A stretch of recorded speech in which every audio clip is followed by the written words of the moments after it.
pessoas despreparadas, negligência familiar, universitários semi-analfabetos, cirurgiões que esquecem o bisturi no paciente, aviões decolando sem combustível suficiente, governos destruindo as contas públicas e engenheiros que projetam mal prédios e pontes. Estamos cercados de incompetentes, que se justificam colocando sempre a culpa nos outros e nunca em si mesmos. Pensando nisso, Lawrence Peter e Raymond Hu escreveram o livro O Princípio de Peter, o maior estudo já feito sobre as reais causas da incompetência. Ao entender a incompetência dos outros e ao dominar a sua, você pode desfrutar de mais felicidade, saúde e dinheiro, tendo uma vida muito melhor. Em todos os lugares existem pessoas que não conseguem fazer seu trabalho, do cargo mais simples ao mais elevado. A causa disso tem relação com a lei que rege a colocação dos funcionários dentro de uma hierarquia. O livro é um estudo de hierarquiologia, analisando como um funcionário sobe numa empresa e o que acontece depois que é promovido. O fenômeno é bem simples. O funcionário vai sendo promovido por ser competente, até uma posição em que não consegue mais exercer um bom trabalho, e lá permanece. Muitas vezes, a empresa perde um ótimo executor e ganha um péssimo gestor. Logo, a promoção final sempre se dá num nível de competência para o nível de incompetência. Mais cedo ou mais tarde, todo o cargo tende a ser ocupado por um funcionário incompetente para aquela função. Numa empresa, geralmente alguns são incompetentes, uma outra parcela é competente e a grande maioria é moderadamente competente. Muitas pessoas contestam o princípio de Peter, dizendo que existem diversas exceções a essa regra, mas ele mostra que são apenas aparentes exceções.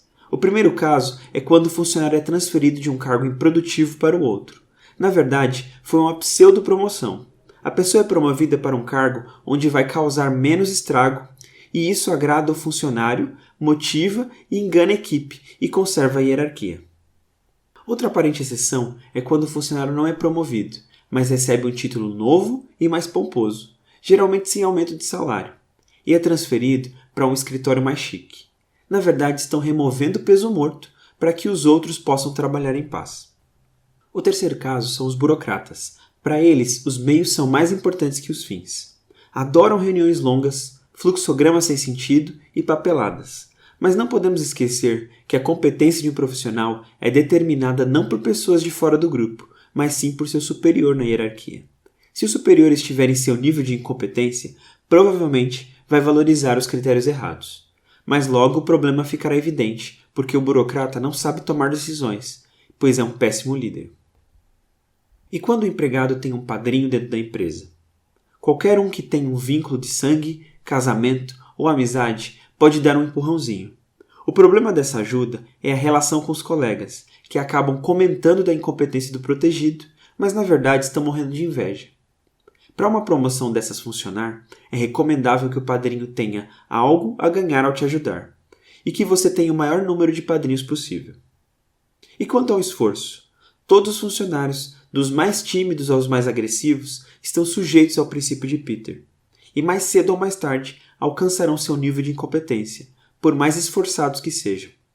Logo, nem o padrinho, nem o esforço poderão te ajudar numa promoção se o degrau de cima estiver ocupado por alguém em seu nível de incompetência. E qual a relação entre hierarquia e felicidade? Em primeiro lugar, se observa nas empresas que um potencial para a liderança pode despertar inveja e inimizades, além de ser visto por muitos como insubordinação, também uma forma de incompetência. Em segundo lugar, ao ser promovido, você corre o risco de se transformar de um ótimo executor em um péssimo líder.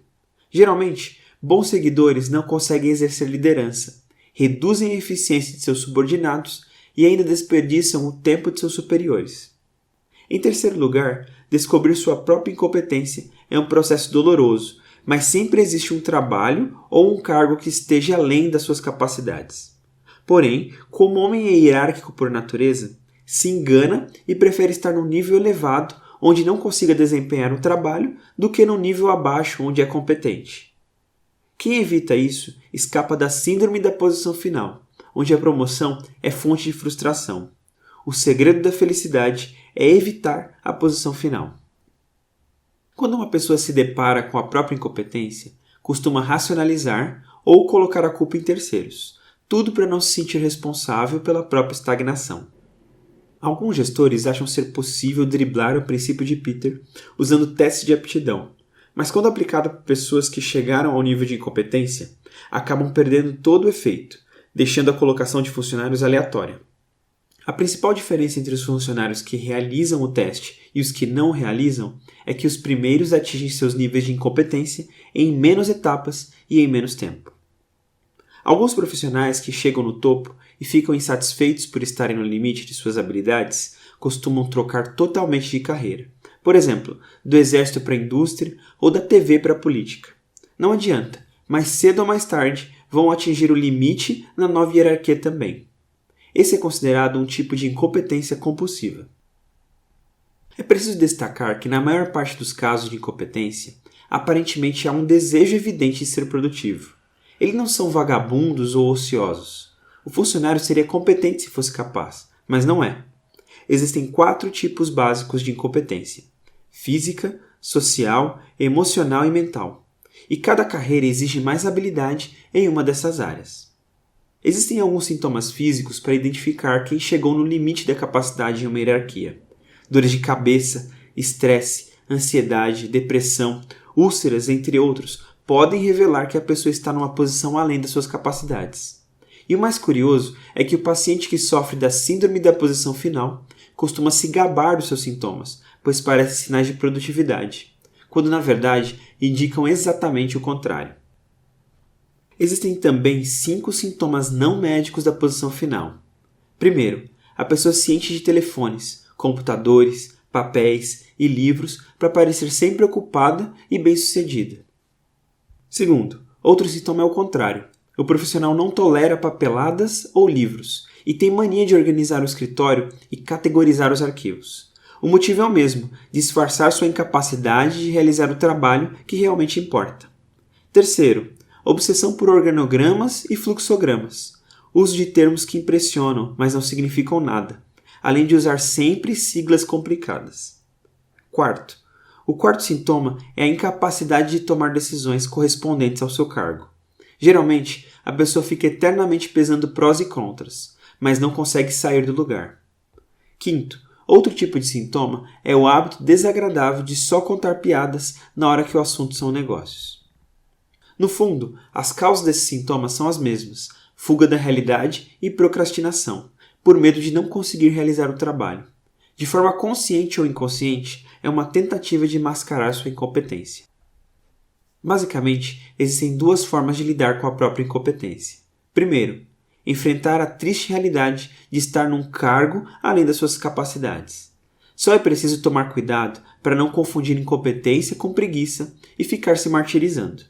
Segundo, algumas pessoas, no entanto, se escondem atrás de planejamento sem fim, contratam especialistas, organizam comitês e convocam reuniões. Afinal, o seguro morreu de velho. Outros focam excessivamente em detalhes do trabalho que conseguem resolver, sem olhar para o todo, e um terceiro grupo vive uma vida de aparências no trabalho. Em todos esses casos, os colegas nem percebem que você chegou no seu nível de incompetência. Esse foi o livro O Princípio de Peter, de Lawrence Peter e Raymond Hu. Um abraço e sucesso!